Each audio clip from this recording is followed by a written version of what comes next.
وما علينا إلا البلاغ المبين. ہماری ذمہ داری تو بس صاف صاف پیغام پہنچا دینا ہے. صدق اللہ العلی العظیم. سچا پیغام سننے کے خواہش مند معزز حضرات و خواتین، السلام علیکم ورحمۃ اللہ وبرکاتہ. آپ کے پسندیدہ علمی، ثقافتی اور سماجی چینل کی نورانی محفل میں آپ کا استقبال ہے. اہلا و سہلا مرحبا. قابل صد احترام مستمعات و مستمعین کرام، آج کے سچا پیغام کی مجلس میں آپ سے چند سوالات کیے جائیں گے. آپ کمنٹ باکس میں ان کے جوابات لکھیں گے. پہلا سوال یہ ہے کہ عاشورہ کے دن یعنی 10ویں محرم کو ہمارے نبی حضرت محمد الرسول اللہ صلی اللہ علیہ وسلم کیا کرتے تھے اور ہم امتیوں کو کیا کرنا چاہیے. دوسرا سوال ہے 10ویں محرم کو ہمارے نبی حضرت محمد الرسول اللہ صلی اللہ علیہ وسلم شہادت کا دن کہتے تھے یا کیا کہتے تھے.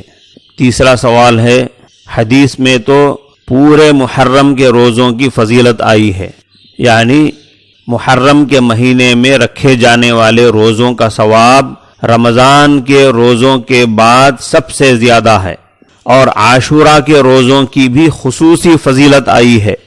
اگر روزے نہ رکھے جائیں، نہ دوسروں کو روزوں کی ترغیب دی جائے، بلکہ لوگوں کے لیے کھانے پینے کا کھلے عام انتظام اور اہتمام کیا جائے تو یہ کیسا عمل ہے؟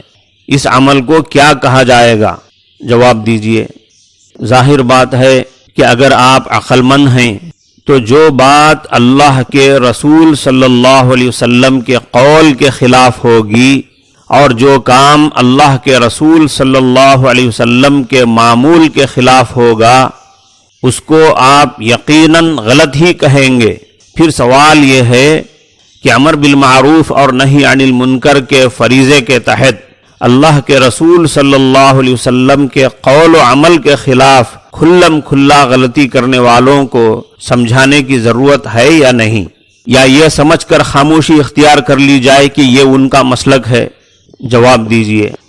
ایک اور سوال یہ ہے جب قرآن میں محرم کے مہینے کو محترم اور مبارک مہینوں میں شمار کیا گیا ہے، حدیث میں صاف صاف یہ بات آ گئی ہے کہ اللہ کے نبی صلی اللہ علیہ وسلم نے محرم کو اللہ کا مہینہ بتلایا ہے، تو پھر اللہ کے اس مبارک مہینے میں شادی بیاہ کرنا اور دوسری خوشی کی جائز تقریبات کرنا غلط کیسے ہو گیا؟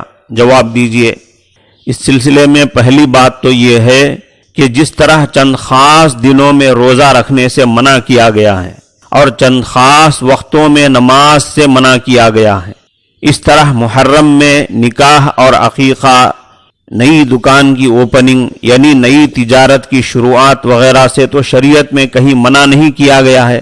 دوسری بات یہ ہے کہ عقل تو یہ کہتی ہے کہ محرم کے مبارک مہینے میں نکاح اور عقیقہ جیسے مبارک سنتی پروگرام انجام دینا زیادہ فضیلت اور زیادہ پسندیدگی کی بات ہے، تو پھر مبارک مہینے میں مبارک کاموں سے کیوں روکا جاتا ہے؟ جواب دیجئے. اگر آپ سمجھتے ہیں کہ اس طرح مبارک مہینے کو نامبارک سمجھنا ناسمجھی اور جہالت کی بات ہے تو لوگوں کی اصلاح کے لیے، لوگوں کو سمجھانے کے لیے محرم کے مہینے میں آپ اپنا یا اپنے ماتحتوں کا نکاح کیجئے. عملی طور پر ایسا کیا جائے تو لوگوں کو سمجھنے میں مدد ملے گی. جس دن نکاح ہو اسی دن ولیمے کی ضیافت کا معاملہ لوگوں کو ہضم نہیں ہو رہا تھا، جبکہ خود حضرت صلی اللہ علیہ وسلم کے ایک نکاح کا حوالہ دیا جاتا تھا کہ حضرت ام حبیبہ رضی اللہ عنہا سے جو نکاح ہوا تھا اس میں نکاح کے فوری بعد ولیمے کی ضیافت ہو گئی تھی. گویا کہ نکاح کی مجلس ولیمے کی ضیافت پر ختم ہوئی.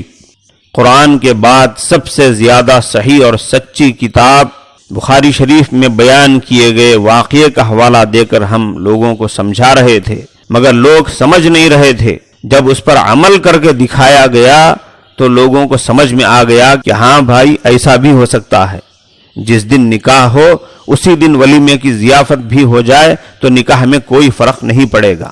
عمل کر کے دکھایا گیا، سمجھ میں آ گیا۔ زمانے جاہلیت کے لوگ شوال کے مہینے میں نکاح کرنے کو معیوب جانتے تھے۔ حضرت عائشہ رضی اللہ عنہا فرماتی ہیں، تزوجنی رسول اللہ صلی اللہ علیہ وسلم فی شوال وادخلت علیہ فی شوال۔ رسول اللہ صلی اللہ علیہ وسلم نے شوال کے مہینے میں مجھ سے نکاح فرمایا، اور پھر جب رخصتی ہوئی تو شوال ہی کے مہینے میں میری رخصتی ہوئی، اور فرمایا کرتی تھی فَأَيُّ نِسَائِهِ كَانَتْ أَحْظَى عِنْدَهُ مِنِّي۔ حضرت صلی اللہ علیہ وسلم کی بیویوں میں کون سی بیوی مجھ سے زیادہ آپ کو پیاری تھی؟ محدثین کرام فرماتے ہیں حضرت عائشہ رضی اللہ عنہا کے فرمانے کا مطلب یہ ہے کہ مجھ جیسی پیاری عورت سے حضرت صلی اللہ علیہ وسلم نے شوال کے مہینے میں نکاح فرمایا، جبکہ شوال میں نکاح نہ کرنے کا رواج تھا، اور پھر جب 3 سال کے بعد میری رخصتی ہوئی تو وہ بھی شوال ہی کے مہینے میں ہوئی۔ خلاصہ یہ کہ لوگ جس مہینے میں نکاح کرنا، جس مہینے میں دلہن کی رخصتی کروانا معیوب سمجھتے تھے، غلط سمجھتے تھے، اسی مہینے میں حضرت صلی اللہ علیہ وسلم نے نکاح بھی کیا اور رخصتی بھی کروائی۔ اس طرح عمل کے ذریعے سے حضرت صلی اللہ علیہ وسلم نے اس غلط رواج کو توڑا ہے۔ ایک اور سوال یہ ہے کہ کسی دن یا کسی تاریخ کو یا کسی مہینے کو دینی لحاظ سے کوئی خاص نام دینا اس وقت درست ہو سکتا ہے جبکہ حین ینزل القرآن، قرآن نازل ہونے کا سلسلہ جاری ہو، دین کے احکام نازل ہو رہے ہوں، نبی علیہ السلام دنیا میں موجود ہوں۔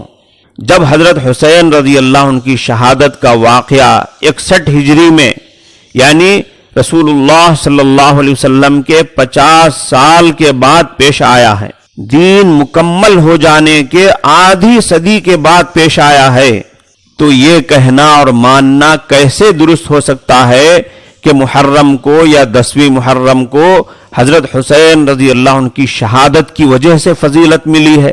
جواب دیجئے۔ ان سوالوں کے صحیح جوابات ہی ہمارا دین ہے، جس پر عمل کرنے کی ہمیں ہدایت ہے، اور اسی میں امت کی عافیت ہے۔ اللہ تعالی ہم سب کو محرم کے خصوصی احترام کے ساتھ اور خصوصی عبادتوں کے ساتھ گزارنے کی توفیق عطا فرمائے۔ صلی اللہ تعالی وسلم علی خیر خلقہ محمد وآلہ واصحابہ اجمعین۔ السلام علیکم ورحمۃ اللہ وبرکاتہ۔